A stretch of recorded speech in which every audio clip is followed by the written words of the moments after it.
Kebetulan yang jadi muzawwirnya cucunya sendiri namanya Muhammad. Ya Muhammad inilah yang membawa Al-Fakir. Kebetulan dia dapat waktu untuk jaga kubahnya Rasulullah malam Jumat. Nah, kita di bawah Muhammad masuk. Begitu dibukakan pintu kubur Rasulullah, kita masuk. Yang pertama itu dindingnya hijau. Dibuka dinding hijau, kuning. Buka dinding kuning, putih.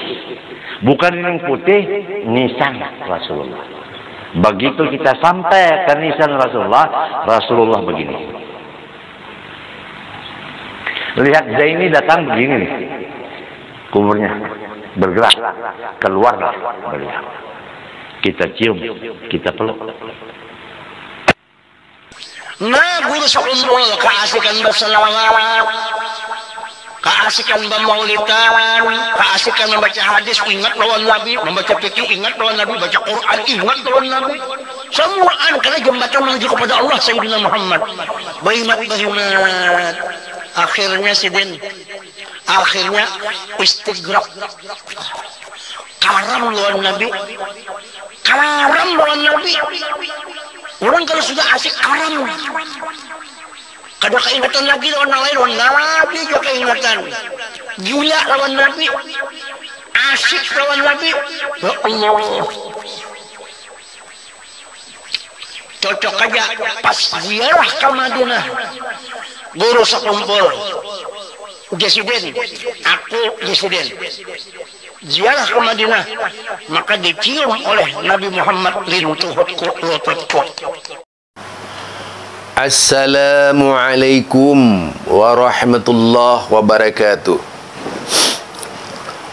Alhamdulillahilladzi arsala rasulahu bil huda wa dinil haq liyudhhirahu 'alad dini kullih wa kafa billahi syahida. Fa inna ahsanal kalami kalamullah wa khairal huda huda Muhammad sallallahu alaihi wasallam wa syarrul umuri muhdatsatuha. Bincang-bincang kali ini erat kaitannya dengan soal mimpi. Kalau dulu sih orang suka mengejar nomor togel, biasanya selalu disandarkan kepada mimpi. Itu dulu. Lah sekarang juga tak sedikit orang yang ngaku-ngaku bermimpi Rasulullah sallallahu alaihi wasallam. Walaupun tidak bermimpi. Ada lagi yang mengklaim langsung bertemu dengan Rasulullah sallallahu alaihi wasallam. Kitab hayal seperti ini mulai beredar di dunia Islam. Sudah pasti tujuannya untuk mengaburkan kebenaran Islam dalam rangka menyuburkan kebatilan-kebatilan di dalam Islam. Itu tidak bisa dilepaskan dari tangan-tangan jahil dan mulut-mulut jahil yang tak bertanggung jawab dan punya niat jahat terhadap Islam, mengotori Islam. Jadi persoalan tahayul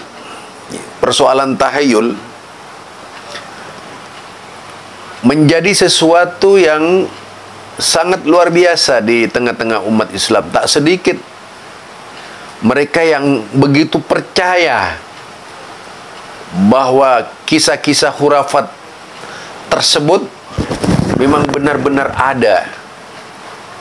Ya, terutama bagi mereka yang punya kemuliaan, punya kehormatan, atau ditokohkan oleh umat atau ditokohkan oleh lingkungannya, biasanya seringkali berbicara bohong untuk lebih meyakinkan, sehingga yang tersebar di tengah-tengah umat yaitu kisah-kisah khurafat tadi.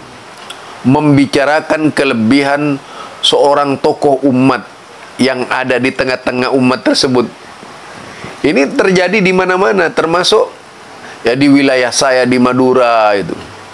Dongeng-dongeng seperti itu diangkat-angkat sejak saya masih anak-anak ya. Soal cerita kesaktian itu sudah menjadi konsumsi kalangan tokoh umat. Ya, kalau tokoh umat berbicara kan percaya luar biasa gitu. Kalau di situ Bondo ada namanya Kiai Kendit ya. Di Madura juga ada itu. Kayak Kendi katanya itu. Jadi cerita itu muncul di mana-mana. Nah, berbeda dengan khurafat yang banyak disebarkan oleh tokoh-tokoh umat, tujuannya untuk lebih mendatangkan rasa kewibawaan di tengah-tengah umat. Ya, sudah pastilah yang dimaksud itu dari kalangan awam seringkali menjadi korban. Jadi dari kalangan awam seringkali menjadi korban. Kalau orang-orang cerdas, orang-orang pandai berilmu agama, tidak akan mudah terpengaruh oleh cerita-cerita fiktif tersebut. Seperti ya tadi itu, ada seorang yang bermimpi Rasulullah sallallahu alaihi wasallam. Mimpinya pun setiap hari mimpi Rasulullah datang menjenguk orang itu. Setiap hari diceritakan mendatangi orang tersebut. Wow, luar biasa ya. Tujuannya tidak lain tadi. Cukuplah modal surban gitu. Modal surban. Kemudian juga modal baju, jubah, modal tasbih, Shaolin Temple, besar-besar tasbihnya itu. Lah kemudian komat kamit, lalu berbicara tentang kesaktian. Wow. Banyaklah orang yang terpengaruh dengan gayanya itu. Gayanya menarik. Ya, namanya, apalagi kemudian diam sambil muter-muter tasbih dan sebagainya. Ini banyak terjadi di kalangan tokoh-tokoh umat yang mempengaruhi cara berpikir lingkungannya agar lebih tunduk dan patuh kepada keinginannya. Diceritakan, ada kemudian ada semacam makelar itu.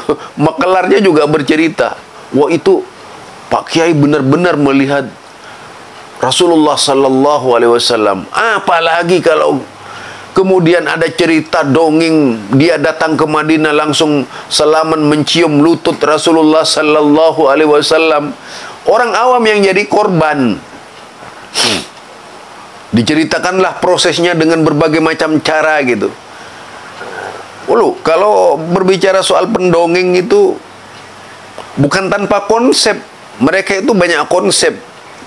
Untuk memulai sebuah cerita itu ada konsep dalam pikirannya. Seperti seorang penulis novel atau cerpen, cerita pendek. Apalagi ceritanya horor itu ya. Wah. Coba kalau misalnya orang seperti Bastian Tito itu ya. Dia seorang ulama besar misalnya. Wah. Waktu menulis kisah Wiro Sableng, dikait-kaitkan misalnya dengan kekuatan Islam dan sebagainya, akan lebih percaya itu. Jadi kalau mau bicara konsep-konsep cerita seperti itu, bacalah novel-novel itu. Bagaimana melukiskan sebuah kesaktian. Dulu ada ceritanya Arya Kamandano, ya. Ingat ya ceritanya Arya Kamandano itu. Ada ceritanya Brahma Kumbara, Mandili dan sebagainya ya. Ada kisah itu Arya Kamandano dalam Tutur Tinular itu. Menarik ceritanya. Wih, apalagi bumbunya kesaktian-kesaktian. Kalau sekarang kita melihat film-film sakti dari Cina rata-rata itu, bikin-bikin kesaktian. Memang ada persenyawaan antara Cina dengan Indonesia ini, sama-sama berbicara kesaktian. Mirip-mirip juga itu. Dongeng-dongengnya mirip tuh. Nah, ini soal Rasulullah. Apakah orang yang mimpi Rasulullah itu benar-benar melihat Rasulullah? Kita bahas hadisnya ya. Sebenarnya hadis ini banyak. Ada riwayat Abdullah bin Amru, ada dari Abu Hurairah, ya, ada dari Tariq bin Asim al-Asja'i, ada banyaklah para ulama hadis meriwayatkan hadis-hadis tentang mimpi Rasulullah sallallahu alaihi wasallam. Lafaz hadisnya sebagai berikut: Man ra'ani fil manam, ya. Siapa yang bermimpi aku dalam tidur atau melihat aku dalam tidur, faqad ra'ani fil yaqdha, sama halnya melihat aku waktu sadar atau waktu bangun. Wala yatamassalu syaitanu bi, setan itu tidak bisa menyerupai aku. Jadi setan itu tidak bisa menyerupai Nabi Muhammad sallallahu alaihi wasallam. Benar, itu enggak salah. Wa fi riwayatin man ra'ani fil manam faka'annama ra'ani fil yaqdha. Man ra'ani faqad ra'al haq fa inna syaitana la yatamassalu bi. Karena sesungguhnya setan itu tidak akan bisa menyerupai aku. Lah itu ya. Ini Al-Haythami takhrij hadis ke-807, yaitu Majmu' Zawaid juz 7 halaman 184, disebutkan rijaluhu siqah, orang-orang hadisnya itu siqah. Jadi persoalannya benar mimpi, tetapi yang menjadi persoalan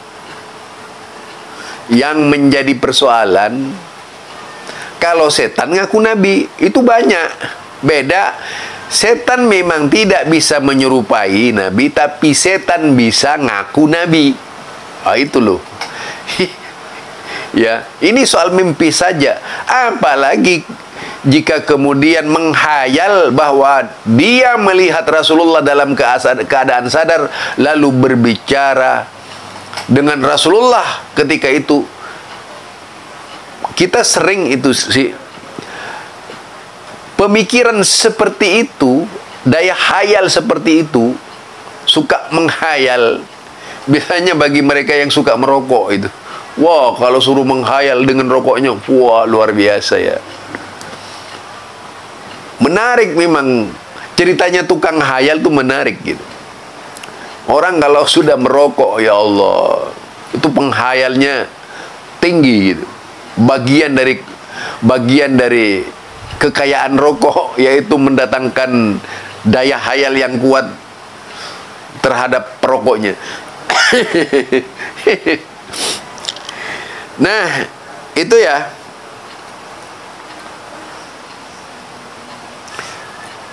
Tentang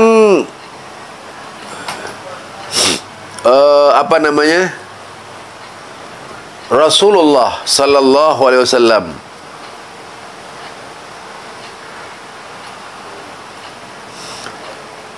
Yaitu sammu bi ismi wala taktanu, dan janganlah menyembunyikan bi kunyati, yaitu janganlah engkau menggunakan panggilan dengan panggilanku, keturunanku. Waman ra'ani fil manam, ya. Waman ra'ani fil manam, siapa yang melihat aku ketika tidur, faqad ra'ani fil yaqdah.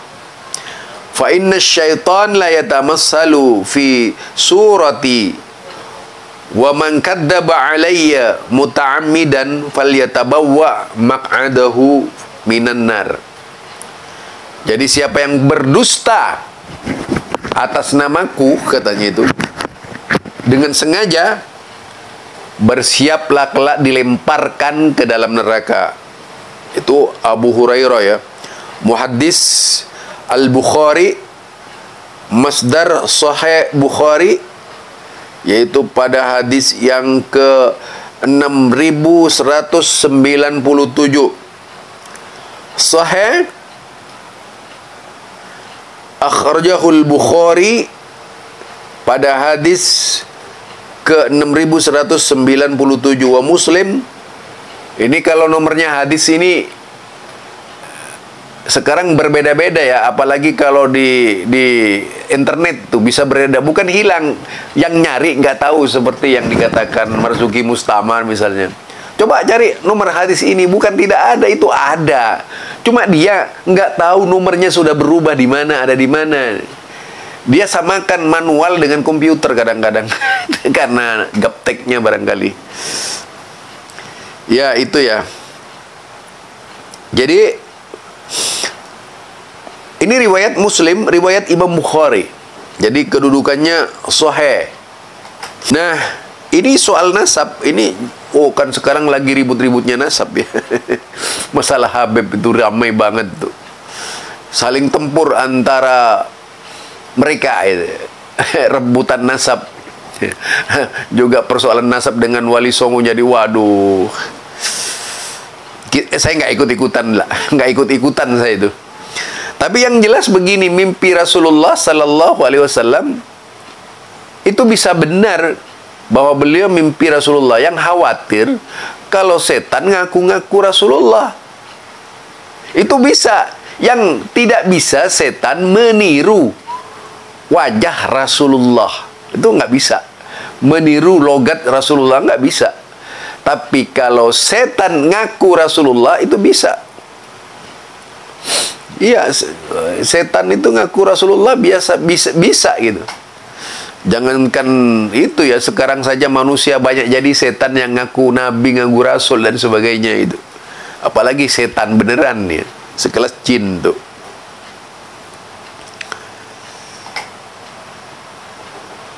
Itu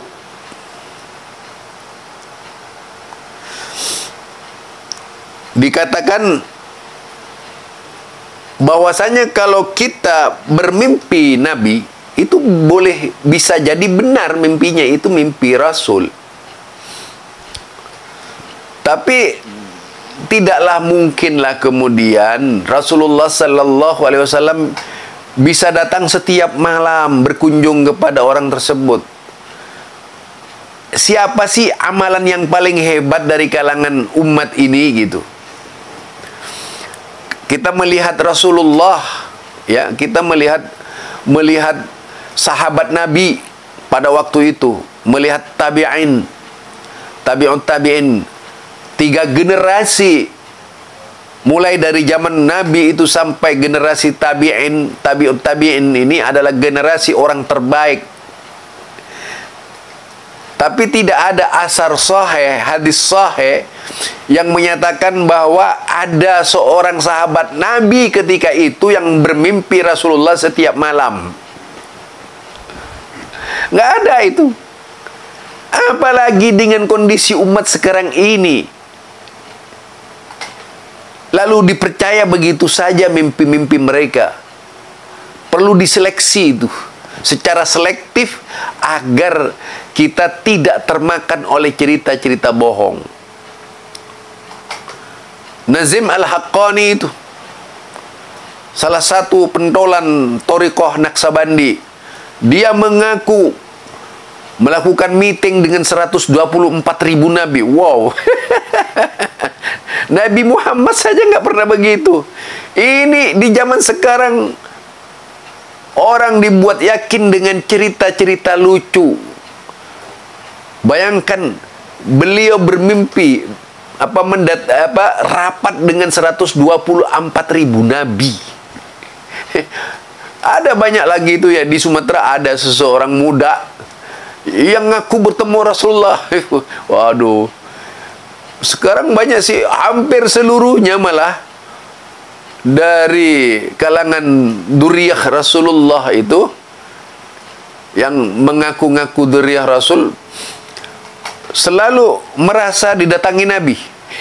Aduh, saya datang dengan Nabi, saya sambil merokok, Nabi datang di depan saya. Wah, banyak ceritanya itu. Yang lebih lucu lagi itu, saudara, kita tahulah tentang Hasan, tentang Husain, tentang Ali bin Abi Thalib. Kita belum pernah menjumpai hadis dari Hasan, menjumpai hadis dari Husain, menjumpai hadis dari Ali bin Abi Thalib. Kalau beliau itu selalu didatangi Rasulullah sallallahu alaihi wasallam, belum ada itu. Kecuali khurafat. Kecuali khurafat ya. Khurafat tentang Husain, khurafat tentang Hasan, khurafat tentang Ali.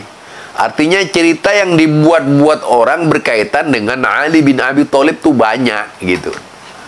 Salah satunya sebuah kitab yang ditulis oleh Syiah, misalnya kitab Biharul Anwar itu ya.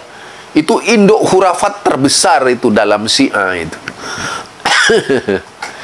Barangkali itu ya. Jadi jangan terlalu percayalah dengan kisah-kisah orang yang selalu membawakan Rasulullah.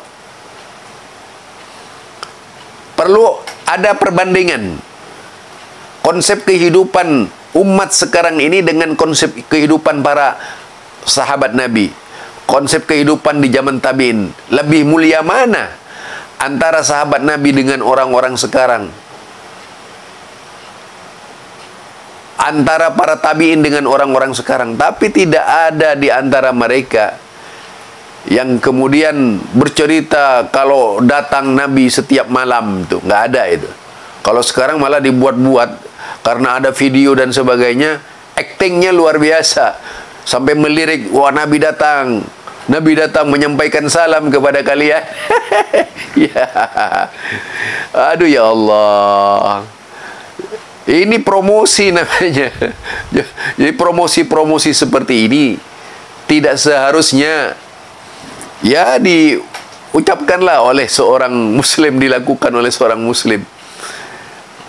Akan bisa mengurangi amal baiknya. Barangkali ini saja dari saya ya.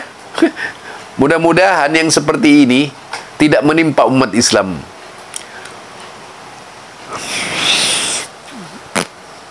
Udahlah. Jangan selalu mimpilah.